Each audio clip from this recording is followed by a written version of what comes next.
Eliyahu Eliyahu Tishbi, Eliyahu Giladi.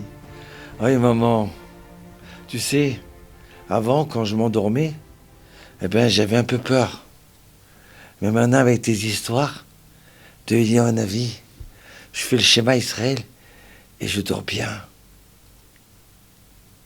Ma fille, viens te mettre à côté de moi. Viens, je veux t'enlacer. Eliyahu Navi, Dieu lui dit, va annoncer au roi Achav que la pluie va tomber maintenant dans Israël. Il n'y aura plus de déchesseresse. Maintenant, j'ordonne que la pluie descende. Mais je veux que tu lui montres que c'est nous qui avons décidé. C'est pas un hasard. Mais j'ai peur. Il risque de me tuer. Ne t'inquiète pas. Tu vas aller et tu n'auras rien du tout. Aucun mal. Et là, il rentre. On annonce. Roi Achav, Eliyahu Navi, il rentre dans le palais et il demande à te voir. Et là, quand il rentre dans la salle, Achav lui dit, ah, c'est toi le destructeur du peuple d'Israël. À cause de toi, ça fait 3 ans qu'on n'a plus de pluie. C'est à cause de toi qu'on a tous les problèmes. Et Eliyahu Navi, il dit quoi? Mais je comprends pas.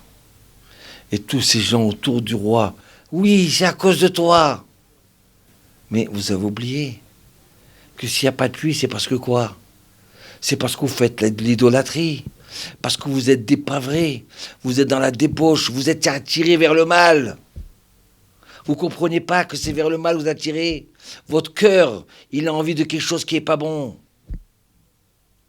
Et alors, qu'est-ce qu'il y a que tu l'aimes l'autre? Tu ne comprends pas qu'elle est mariée. Tu ne comprends pas qu'elle n'est pas de notre peuple. Et vous avez bafoué toutes ces lois. Donc la pluie s'est arrêtée. Maintenant, je t'annonce que Dieu, il envoie la pluie. Et arrête d'accuser les rabbins. Arrête de mettre le point sur quelque chose qui est faux. Tu as déjà tué tous les rabbins, tous les prophètes. D'accord? Toi et ta femme Isabelle. Isével, pas Isabelle. Mais le roi, ce qu'il ne savait pas, c'est que son serviteur du roi, Ovadia Isabelle, il avait caché en dessous plus de 100 prophètes dans les caves du palais royal. Et il leur donnait à manger tous les jours. Il empruntait de l'argent pour donner à manger à ces petits prophètes-là. Alors, Eliyahu Navi dit, écoute, regarde, je voudrais faire un pari avec toi. On va aller au Mont Carmel. Tu vas faire venir tous tes prophètes de Baal, tes faux prophètes. Tu vas les faire venir et tu vas prendre une vache. Ils vont prendre une vache, ils vont la sacrifier.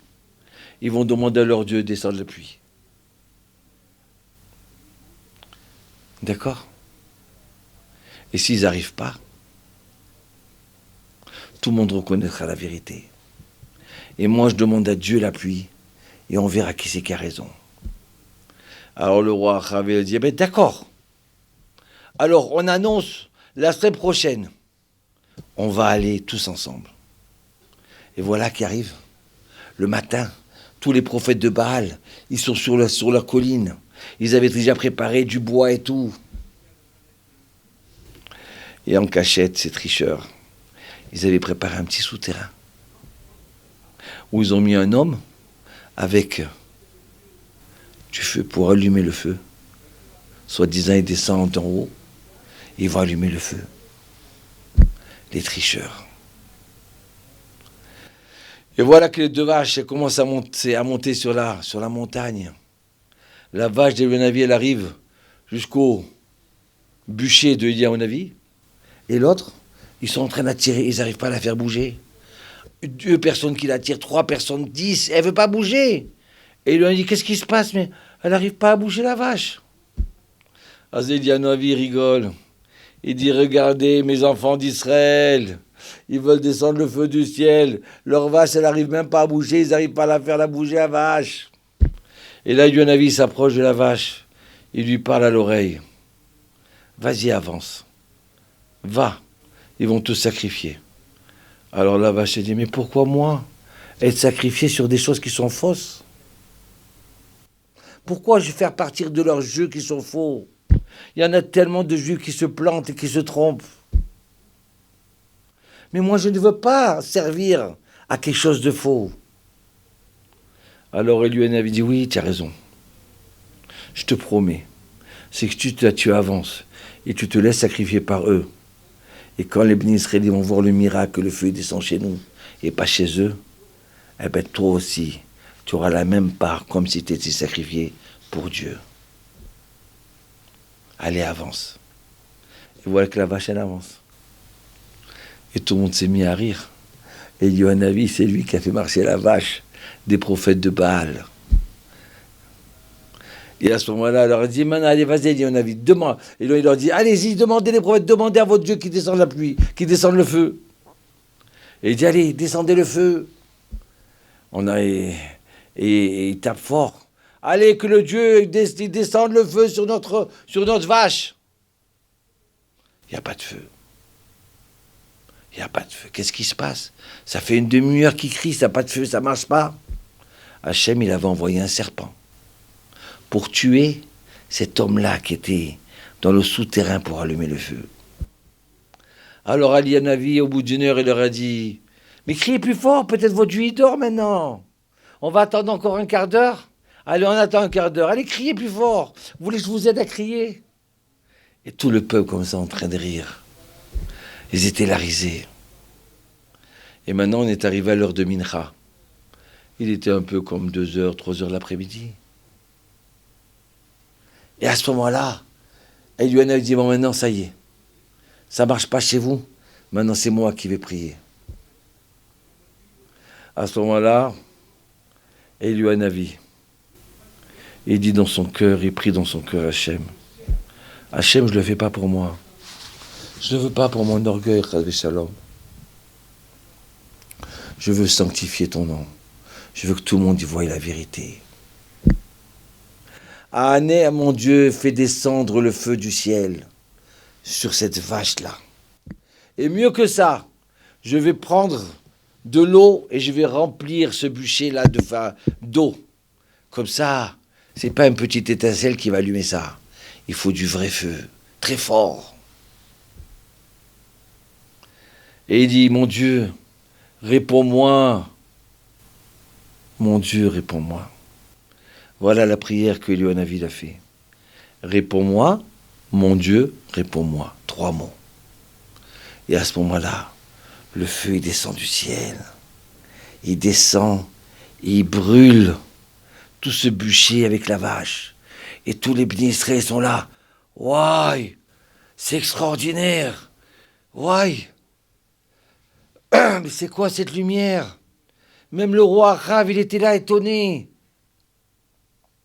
Et tout le monde entier disent, Adonai hu Elohim, Adonai hu Elohim.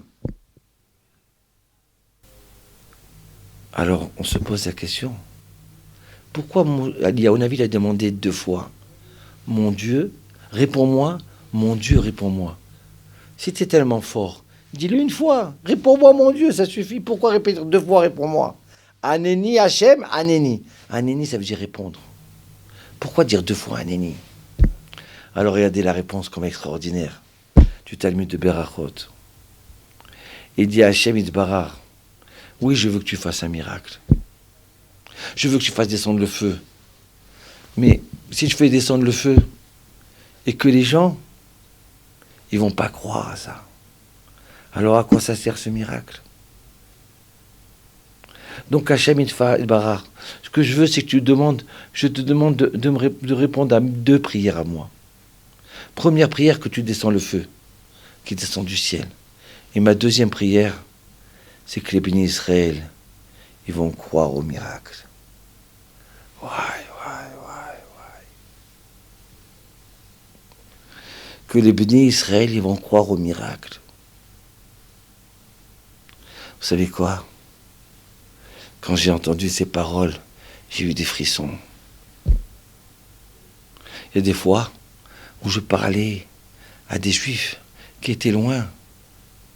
Je leur disais quelque chose et ils ne voulaient pas entendre. Ils ne voulaient pas y croire. Je leur prouvais des choses, mais le cœur, il était dur.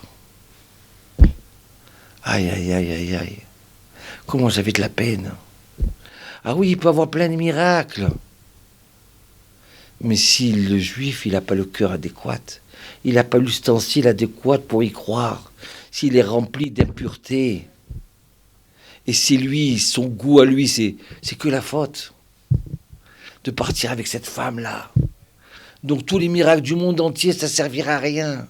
C'est ça qu'Eliyahu Hanavi vient dire. On peut faire des miracles. Mais il y a des gens qui sont tellement dans la passion, ils ont la tête comme une autruche dans la terre. Il y a plein de choses qui se passent aujourd'hui. Et alors? Et même si c'est vrai. Mais moi, j'ai envie de cette femme-là.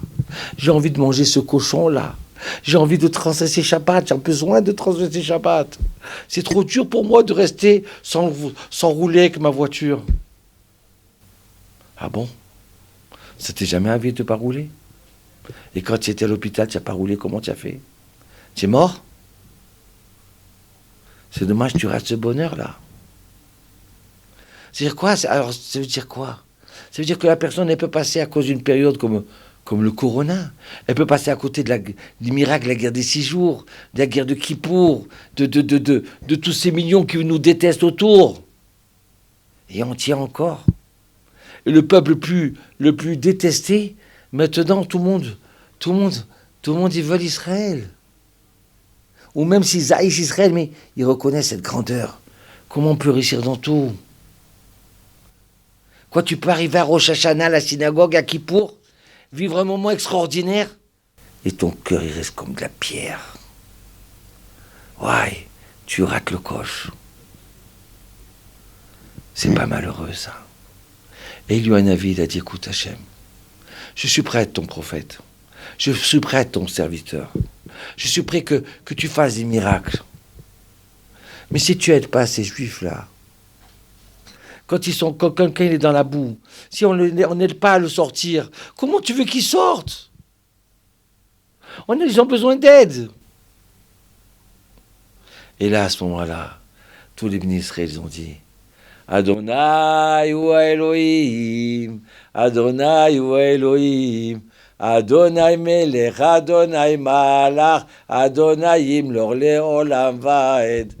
Adonai melech, Adonai malach, Adonai yimlor leolam vaed. Aïe. Tu entends ma fille? Oui, maman. Comme c'est beau ce que tu dis là, maman. Merci. Je vais te raconter encore une autre histoire. Ton papa, un jour, il est arrivé à Paris. Et à l'aéroport, il sort. Et d'un seul coup, il y a quelqu'un qui lui dit, vous voulez un chiroute pour un taxi pour Paris? Non, c'est bon, il y a quelqu'un qui va venir. Et puis d'un seul coup, il dit, Ravatali, mais c'est toi. Je t'en supplie, viens avec moi. Je voudrais que tu viennes avec moi. Mais j'ai quelqu'un qui va venir. Annule-le, je prends personne, je prends que toi. Donc alors j'appelle mon ami, il n'était pas encore sorti de la maison. Je dis, écoute, il y a Chaim qui veut venir qui me prend. Et alors, je monte dans la voiture de Chaim. Et il me dit, Ravatali, tu te rappelles de moi?